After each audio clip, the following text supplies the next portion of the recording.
लुका प्रमाणे जेजू क्रिस्ताचे शुभ वर्तमान 22:16 वोळ 1-13.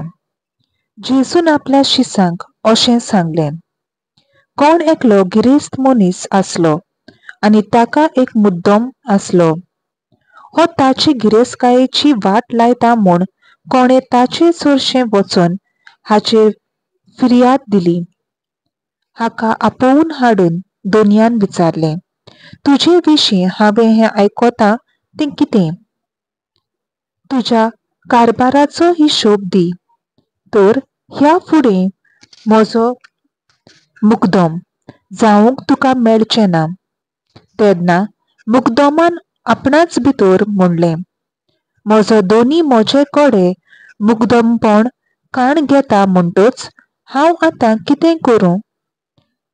कोणाकूच म्हाका सोकोट ना. भीक मागूंक म्हाका लज दिसता. शाबास, कळ्ळें म्हाका. म्हाका मुकदमपणा वेलो निखालल्या उपरांत कोणें तरी म्हाका आपणागेर घेवचे खातीर हांवें कितें करचें तें म्हाका येवजोलें. आपल्या दोनयाच्या एकल्या रिणकाराक आपोवन ताणें पयल्या लागीं विचारलें, म्हज्या दोनयाक तुमी कितले देवो आसाय? ताणें जाप दिली, 100 मापान तेल. मुकदमान तांकां सांगलें, हे पळय तुजें लेखपत्र, बोस हांगा आनी बेगीन ताचेर 50 बरय. मागीर दुसऱ्याक विचारलें, आनी तूं कितले देवो आसाय? ताणें प्रतिपाल केलो, 100 काड्यो गंव. मुकदमान ताका सांगलें, हे पळय तुजें लेखपत्र, घे आनी उशीं बरय. तोजवीतीन आपलें काम केलें म्हूण दोनयान त्या नाडबुडीच्या मुकदमाक व्हरनिलो, कित्याक संवसारी मनशां आपल्या सारक्या लागीं चलता घोळताना उजवाडच्या मनशां परस अदीक तोजविडचें.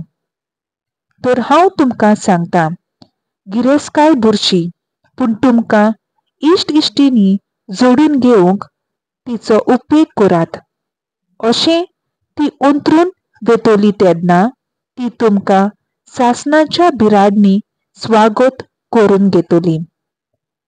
जी एकदम उण्या मोलाची वस्तूंनी कातरेची ती उंच मोलाच्या वस्तूंनी कातरेची, आनी जी एकदम उण्या मोलाच्या वस्तूंनी कोठी ती उंच मोलाच्या वस्तूंनी कोठी. म्हणटच जर ह्या संवसारांतले मेल्ले गिरेस्तकायेचो फावो तो उपयोग करूंक तुमकां पातयेवंक नजो जालें, तर कोरी असूल गिरेस्तकाय तुमच्या हातांत घालूंक कोण तुमकां पातयतलो?